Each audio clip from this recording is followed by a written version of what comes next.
This video is brought to you by Match Papa. Match Papa is an AI-powered platform, that analyzes every detail of an upcoming match, to deliver smart, driven football predictions. In a world of football, buffets, especially in the sport betting environment where there's emotions, there's bias peaks, uma uyipanta, udlala, Betway, but Image Papa removes that noise and gives you a clear objective insight which is powered by AI. It makes you, or it helps you make a decision about which team to pick and what prediction to pick, uma window day panta noma usiso panta othanda ukudlala ama games of football. So just go on their website, is www.matchpapa.com. Adanko bafethu. Welcome, the BigDaddy Football Corner. I'm back once again, bafethu, in the YouTube channel. Thank you so much for following. Thank you so much for watching. Continue watching and let's continue engaging on all platforms. From here on YouTube up to Twitter to TikTok and to my Facebook page, which is very detailed. And I'm enjoying the articles that I write, especially when they talk to tactical analysis or football scouting. Orlando Pirates, played Marumo Gallants, Escotini Skama Minzela, the Orlando Amstel Arena. I think coach we don't play in stadiums anymore. We play in arenas, and we play in arenas. We have to kill teams. Beautiful to see Orlando Pirates winning that game by 3-0, where I also thought that Orlando Pirates could have scored even 3 more goals and win the thing by 6, or even 7. Let's go into the match, Buffets, without wasting time. Looking at the lineup, I saw on Twitter everybody being negative, and I think it's time now that, guys, we start understanding Coach Wadwi, how he is. He will continue making those rotations. Sometimes, it's rotation that you might not like. Your favorite players are not there. But so far, I can tell you, every time he does those rotation, it always work out. There was no Mbata on the 18 or on the 20. There was no Smelebele on the 20. And people were saying hi. But guess what the results were? The result was. I wonder what they are saying now. Now, if we go into the first half, second minute, a big scare. Pirates almost conceded. From a mistake from Usiema. I'm going to talk about that combination, or that combo, Yacheno Smith, of how uneasy sometimes it makes me to be. Third minute, Orlando Pirates scores a goal. Crucial phase of the match.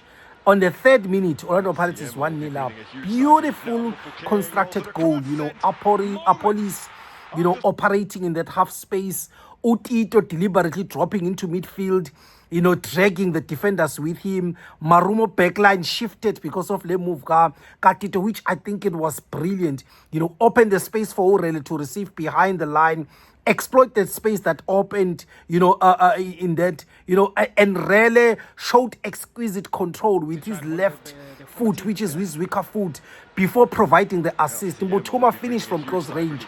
Orlando Pirates is 1-0 up, and football, guys, is a game of small margin. It was an elite positional manipulation, in that particular goal. Now, if you look at that Marumo team, especially on the progression phase of Orlando Pirates, they play more of a mid-block. They set in that mid-block. They did not aggressively press Orlando Pirates, especially in the build-up phase. But when Orlando Pirates, it was a reset, I could see them that they were pushing up, and wanting to press Orlando Pirates from top, and then 28 minutes, another goal for Orlando Pirates. What stood out for me, in that particular goal, again, Tito Nemtanjela's willingness to shoot from outside the box. Usually we see this type of plays or this type of shots outside the box when Mbata is playing. But both midfielders took responsibility, and ensured that whenever there is a chance, there is a space, they shoot from these areas, and this is the second consecutive game that Orlando Pirates have scored from this pattern. And you can see that it's a deliberate, and it's something that's being coached, it's not incidental, in this type of situation. But what was also very interesting, which I think it was the gameplay in Orlando Pirates, was the Orlando Pirates attacking structure or the attacking scheme. Orlando Pirates used what I call positional manipulation, and depth exploitation model. Did you see those quick walls, those 1-2s in front of the Marumo passes that we kept on playing, exploiting that slightly high line, and that space, between the defensive line and the goalkeeper, and then obviously every time they do that, it dragged the back four out of shape. Orlando Pirates attacked that space behind them. You can see that this was a designed pressing trap, not random play. It kept on happening and happening, and Orlando Pirates kept on attacking using almost a similar pattern in the attack game. You could see that it was a clear a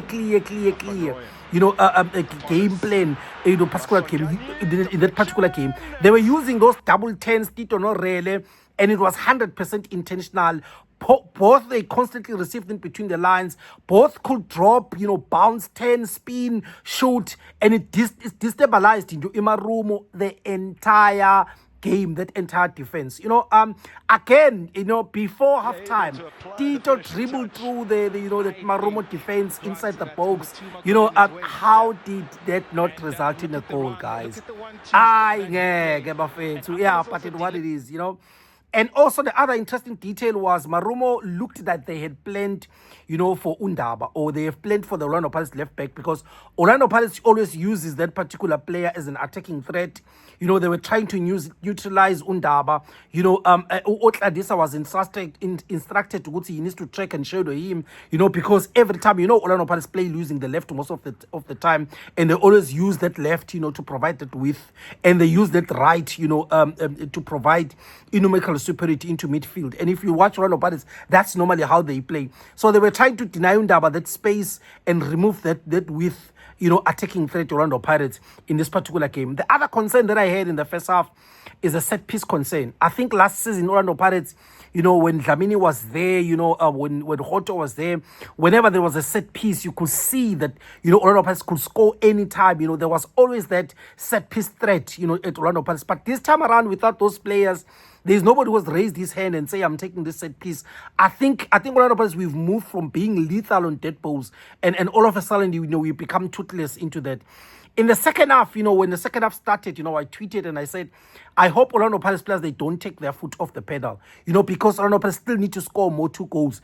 And this tends to happen once the substitution starts happening, that we start taking the foot off the pedal, and all of a sudden we concede 1 goal and now we're in trouble, I also felt that this was one game as well that we could have scored easily, guys, another 3 goals. Police, Mahopa, Tito, had chances that we could have easily banged. I don't know how many times I've said on this channel that Orlando Pirates still needs to become a little bit more ruthless. When you get a Marumo sleeping like this, hit them with 6 or 7, become a little bit ruthless, because those goals, they're going to count at the end of the day, end of the season. Center back concern, Gasiyema, no space. Hi guys, that center pairing sometimes it gives me, it doesn't give me that little bit of comfort, man. Sometimes it's just those too small errors and too many small errors that normally happens. And against the top side, like a Sundowns, this we could be punished heavily. I hope we fix that, sometimes not gaps that exist, but let's give credit where it's due. Regardless of what I say about it, they still kept a clean sheet. A clean sheet, kept 3 goals scored. What else can you ask for? For me, standout performance, in this particular game for me was Tito. I think Tito was incredible, guys. I think he was exquisite. Rele, guys, I don't know. Generational talent. I don't know what else to say about this boy. But he keeps on, each and every game, he keeps on showing up in terms of what quality play is. Ufan Royen as well. I saw a tweet, from one of the Orlando Pirates, supporters on Twitter, talking about, Ufandron. I think he was walking on water. He was smooth. He was quick. He was exquisite. In all phases of the match, he was present. He was effective. I really, really enjoyed. But for me, guys, I think Umakehleli Makaula stole the show. In my own view, he was excellent in possession, dominant in and out of position, strong in transitions, whether it's defensive or attacking transition, played those progressive passes. I was like, hey, Kehleli Dala Madota. He controlled that midfield in every phase. It was very, very interesting. Just when we thought the game is going to finish, with 2 goals to nil, 85 minutes, Rele Mofokeng. Aye, guys, I bow, and I bow to the ball. He starts it run, on the left-hand side, from the left-hand side, he cuts inside. He waits for the defender to engage him, on a press. He provokes the press. The press doesn't come. And when that press finally comes, somebody falls in front of him. He delivers that loop, into that far post. It's a goal. And Coach Wadu is right at the corner flag, is celebrating with the players. Sekusele kancane echoes around the stadium. Amabhakat ignia ajabulile. They have stretched, their lead, on the log, and Orlando Pirates is marching. Bafethu. Ngeke bafethu. Orlando Pirates kumnandi kubukela le team bafethu. Danko mabhakani. If there's anything that I've missed, please comment, like, subscribe to the YouTube channel and all our other channels that we have, for this particular show. Please let me know if there's anything that I've missed. Bafethu. Wednesdays, Skipana Inkali in the Sundowns, which is behind and chasing Orlando Pirates. Let's see what happens there.